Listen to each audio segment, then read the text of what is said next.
Jacques Brel aurait eu 81 ans aujourd'hui, ce 8 avril, et c'est la date qu'ont choisi les amis du chanteur qui rêvent de remettre son bateau à flot. Une idée bien sympathique, comme on dit, qui a fédéré de nombreux donateurs, mais qui n'a pas réussi à obtenir le soutien du gouvernement flamand. À se demander si ce n'est pas à cause du jugement que portait le grand Jacques, entre autres sur les flamingants. Reportage Pascal Bustamante.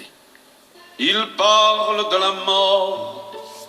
Voici tout ce qui reste du bateau qui a mené Jacques Brel aux Marquises, échoué sur un récif néo-zélandais. C'est le rêve un peu fou de ces deux frères de le ressusciter. Déjà, ils ont réussi à le faire revenir en Belgique. Le début, le sortir du sable à Nouvelle-Zélande, ça on a financé nous-mêmes.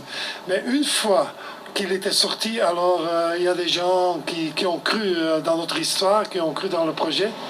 Le transport jusqu'en Belgique et celui de Stand à Ruppelmonde, où se trouve le chantier naval où il sera restauré, ont été offerts par des firmes privées.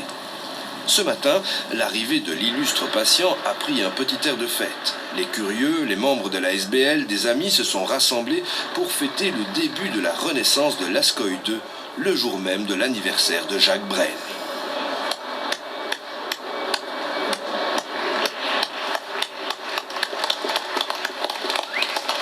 C'est un grand moment là.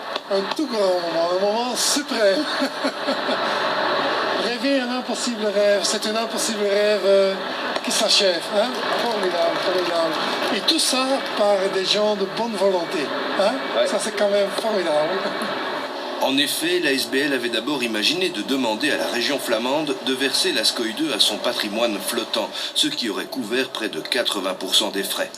Mais Geert Bourgeois n'en a pas voulu, ce qui a fait titrer par le Morgen « Brel n'aimait pas les bourgeois » et vice-versa. Vous le savez, il s'agit d'une épave, juste une coque. Tout le respect que j'ai pour le travail que M. Wittevangel a fait et continue à faire, mais cela n'entre pas dans les critères du décret, cela doit flotter. J'arrive, mais... L'Ascoï 2 sera donc restauré aux frais des sponsors et des donateurs privés. Tous ceux qui ont voulu prendre soin de bien plus qu'un vieux bateau en bien piteux état.